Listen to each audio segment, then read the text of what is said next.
Calgary Southeast. Thank you, Mr. Speaker. This weekend marks the second anniversary of the Alberta floods, and a tremendous amount of work has been done by Albertans, particularly those in municipal affairs, ESRD, and the Alberta Emergency Management Agency.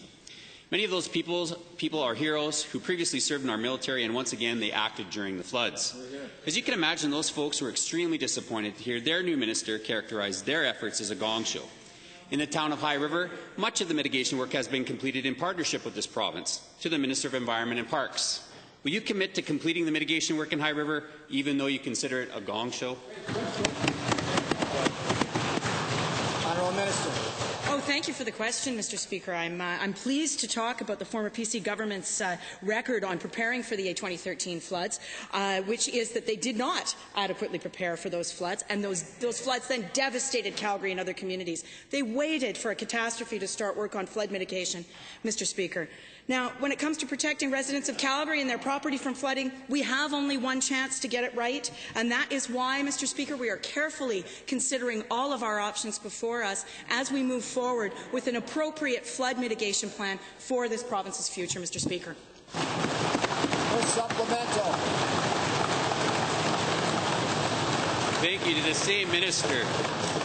Given that you're the minister in charge with the Alberta Community Resilience Program, will you commit to complete and full funding to this program so that communities can help protect themselves and identify their own risks?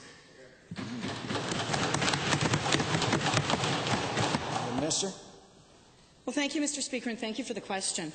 Right now, we are reviewing our approach to flood mitigation, Mr. Speaker. We need to make these decisions in the public interest, Mr. Speaker. I have said this over and over again. And the reason that we need to take that approach, Mr. Speaker, is that we need to have an evidence-based approach to all of our decisions going forward. We are asking our officials to fully brief us. We are asking outside officials to fully brief us. We are ensuring that our final decisions, Mr. Speaker, will be based on science. They will be based on good public policy. They will be based on careful deliberation of the public interest, Mr. Speaker. Second supplemental. Again, to the same minister, I'm hoping, since they've looked at our record in predicting disasters, that you'll come up with a complete full list of where the next disaster will happen. But then to the same minister, given now that you lead the departments in charge of mitigation and ACRP, can you assure these hardworking Albertans that in fact their efforts were not a gong show and that you will defend their actions and these workers in their departments before the Auditor General?